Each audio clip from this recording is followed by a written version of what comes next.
Alright, what the hell happened to Ornn? There was a time in Season 10 when Ornn was a must-pick or ban top laner, with more bruiser and damage-focused top laners taking over in Season 11. Tanks like Ornn have fallen to the wayside. Over about the past month, I've been hearing more and more grumblings in the comments and in our Discord about Ornn Support and how good it feels. So thanks to Workman in our Discord channel, we've discovered the best Ornn Support player in the world, and we're going to analyze him today to see if this pick is true off-meta gold or just belongs in bronze. The EU West player we're analyzing today is known as Atrocez, self-proclaimed inventor of Ornn Support and longtime support enjoyer. And while he doesn't one-trick Ornn Support, he has found solid success on him this season and is one of the only Ornn Supports I was able to find in high elo. Unlike most players we cover who never really leave solo queue, Atrocez is probably one of the most decorated professional players we've ever covered. Since he was able to play Pro League at the age of 18, he has been a part of over 15 pro or amateur teams, including Asterion Esports, MCon Esports, Planet Key Dynamics, La Chende Gerdas, Avenue Esports, Gambit CIS Academy, Doran's Alpha, Sector 1, Future Perfect Zon, Corax Gaming, Hybrid Esports Benelux, Toxic Falcons BE, Etheria Esports BE, Team Thrill, and now plays for Gen K Talent Team. And it's impressive he's been able to play for so many teams as he's always put his school and studies first, grinding out as many games as he could while graduating university about a year and a half ago now. The whole time he was maining things like Pike and Thresh, and even had a short stint in the jungle as a Rengar one-trick pony, but quickly found his way back to support once again. He hit Challenger most recently in both Seasons 8 and 9, and now in Season 11 has recently discovered Ornn Support. He's played over 80 games as Ornn this season, with a 52% win rate, where he continues to climb, currently in Master Tier, higher and higher to this day. We can't start talking about Ornn Support without talking about some glaring weaknesses first, however. Pre-6, Ornn's main form of CC, his charge, is gated behind enemy positioning, so it can be difficult to consistently land your knockups and stuns. Like our other tops turn support videos, Ornn functions well with cash, and as support, you just won't be getting that much. Ornn Support's most problematic issue is that his item upgrading passive only starts at level 13, and many games as support, you won't even get there, making it go completely wasted. And finally, and most importantly, he's a ram, which honestly is kind of a lame animal and doesn't really set me up for any punts for this bullet point.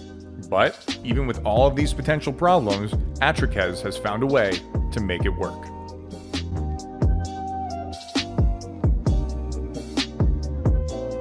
Just like in our Tom Kench video, I want to touch quickly on Ornn in the bot lane with a fasting Senna. Ornn scales well with gold and EXP, and working with a fasting Senna support allows you to farm and take more EXP with less issue.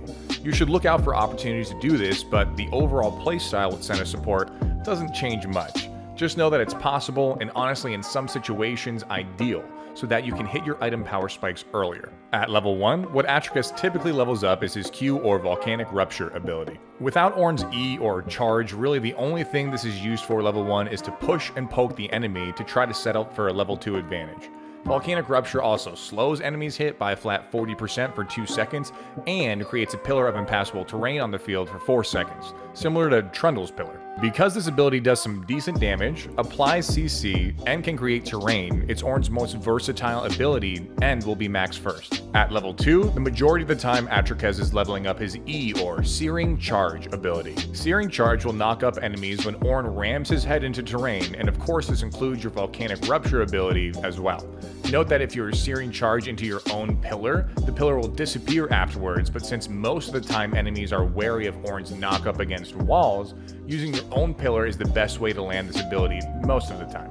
Throughout laning phase, you should be poking with your pillar to make enemies think you're going in. It's part of the mind games, and it's similar to when you throw your E as Jarvan support. You don't always have to charge into your pillar, so don't force an engage unless you know it's winnable. Condition your enemies by poking them with your Q, and if they're low, you're pretty far ahead, or your jungle is coming for a gank, then go in for the knockup. And also note that the size of the knockup is huge, about as big as a Malphite ultimate. By the time you're level 2 or a little bit into level 2, you probably have enough money for at least one component of an item. So let's talk about Ornn's passive quickly. You can shop for anything in lane that's not a consumable item after a 4-second channel. This is powerful because this essentially means as long as your opposing lane doesn't go back, you can get an item advantage on them. So keep a tab on when you can buy items, and whenever possible, forge something for yourself when you're out of enemy vision or behind your turret. At level 3, he levels up his W or Bellows Breath ability. Bellows Breath does damage in a cone in front of Ornn and locks him into the ability for its 0.75 second cast time, and also during this time grants Ornn displacement immunity. Displacement immunity means an ability that would move Ornn in some way does not. So the most common uses as support would be to stop any hook from moving you. You can effectively negate Blitzcrank, Thresh, or other hooks if you're able to time it while casting your W. The window is short, but it's important to know on Ornn Support that it is possible. Even more important is the fact that the last bellow of Bellows Breath applies Ornn's unique status effect to enemies, Brittle. I feel like many people still don't understand this status effect, so let's break it down.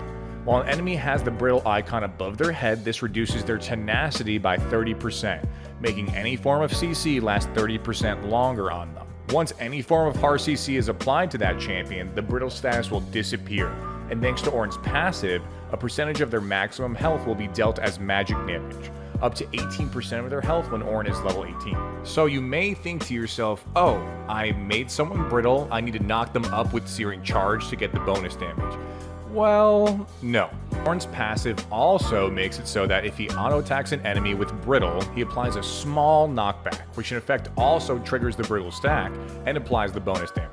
So keep note who has that Brittle stack above their head so you can smack them with your hammer and get that juicy bonus damage. Your basic Ornn early game combo is this. Use Volcanic Rupture to hit the opponent and place your pillar by them. Use Searing Charge to gap close in and knock them up, hitting your pillar. Immediately use Bellows Breath to do more damage and apply your Brittle stack to them, and then auto-attack them to knock them back and trigger the Brittle stack, preferably towards your AD carry if possible. Finally, at level 6, Atrocez takes Ornn's ultimate or Call of the Forge God. You know, the ability that you can hear 3 blocks away that sounds like... Ideally, you'll hit enemies with both parts of your ultimate. The first half summons the elemental to charge towards Ornn, slowing enemies more the closer it is to you, and deals damage as well. But hitting the second half is most important. By pressing R again when the elemental is close to you, you can redirect it and send it flying back from whence it came. This will knock enemies up, doing damage to them again, and applying Brittle to each target it hits again. This ability makes you a teamfight god if you're able to hit multiple enemies, but don't be afraid to use it on a single enemy too if it means netting a kill. You also have to be careful with your positioning before you reactivate the ability. If you get stunned or immobilized, you won't be able to redirect your ultimate for the second half, completely wasting it. So keep an eye out for enemies that can stop you. Mid-game for Ornn, you do have the ability to roam, but it's not the most potent without your ultimate. For roams, try to stick in the jungle where there's a bunch of walls for you to land a big Searing Charge or to block escapes with your pillar. Most of the time through the mid-game, you want to stick close to your carry and save your CC for teamfights or small scraps, since that's where Ornn excels. Teamfighting as Ornn is similar to many CC-heavy tank supports. If you've seen the Zac support video, you'll see some similarities here. Your first and most attractive objective is to get the party started. If enemies are grouped and you can land multiple knockups with your ultimate or Searing Charge ability, get in there and do so. Landing multiple knockups in a teamfight typically means it's over for the enemy team. If you do land your ultimate or Bellowing Breath on multiple enemies, don't forget about the bonus damage you can do to everyone with Brittle as well. Number 2, and less fun, but just as important, is to peel for your own team. If one of your carries is getting dove on by, let's say, a Master Yi or other champion, do not be afraid to bust all of your abilities to save your carry's life. Even if you're just ulting or knocking up one person, if you can stop them long enough to let your team finish them off, the battle is now a 4v5, and it's as good as over.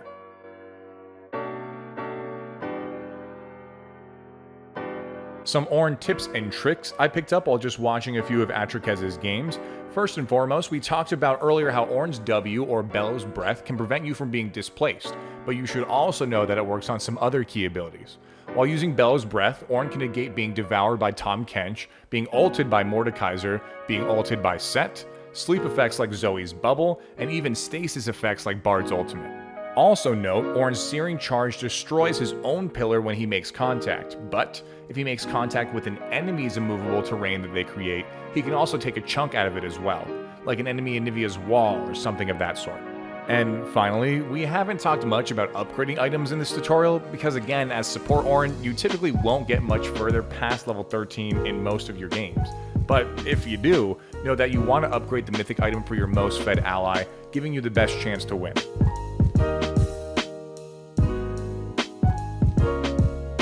For his build, he starts every game with a relic shield. He'll then rush for his mythic item, a locket of Iron Solari, along the way building towards his tier 2 boots as well, grabbing Mercury treads the majority of the time, or plated steel caps against auto attack heavy teams. From there, he looks to the enemy team for his 4th and 5th items. Some good options he builds regularly are Anathema's Chains because it stacks multiplicatively with his Brittle stacks, Thorn Mail, and Warmog's Armor. But really any tank items to counter the enemy team could really fit in well here. If the game goes long or he needs some more oomph in his build, he'll build an Elixir of Iron.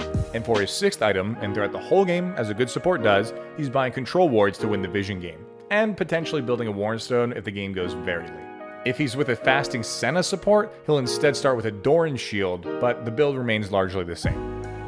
For his runes, he takes Guardian since it will get more use over time than Aftershock, Font of Life to help his carry and other teammates receive some healing, Second Wind to help himself with getting poked, and Overgrowth to become more tanky over time. He also brings Biscuit Delivery to again help with sustain, and Time Warp Tonic as well. For his flex runes, he brings 2 Adaptive Force and either Armor or Magic Resist depending on his lane opponents. Ornn Support works well with ADCs who want to go in like Samira or Tristana, or ADCs with CC like Ashe or Caitlyn. Ornn Support struggles against heavy poke supports like Xerath or Zyra, or ADCs with mobility like Ezreal or Callista. If you guys want to see me try out Ornn Support, I will be trying it this week on twitch.tv/BCawk. I stream every week on Tuesday and Thursday at 6 p.m. Mountain Standard Time for an undetermined amount of time, however long I can stay on that night. I hope to see you guys there. And also, if you can, of course, I would love for you guys to like this video, leave me a subscription down below, maybe even a comment if you're feeling a little bit generous. I'd love to talk to anybody who leaves a comment on the video, agree, disagree, whatever it is. I just hope to see you guys down there below. Also, I want to give a huge shout out this week to our Discord, and I hope you guys can go ahead and join that as well. We formed a really great, solid, tight community as of now, and this suggestion came from the Discord, and even finding this player came from the Discord also. Big shout out to Workman once again. He has been pivotal in making this video. But I hope you guys enjoyed the Ornn Support. I, again, will be trying it out myself. I hope you guys will try it out as well. And until then, I will see you guys in the next video. I hope you're having a great day or night or whatever it is for y'all. Peace.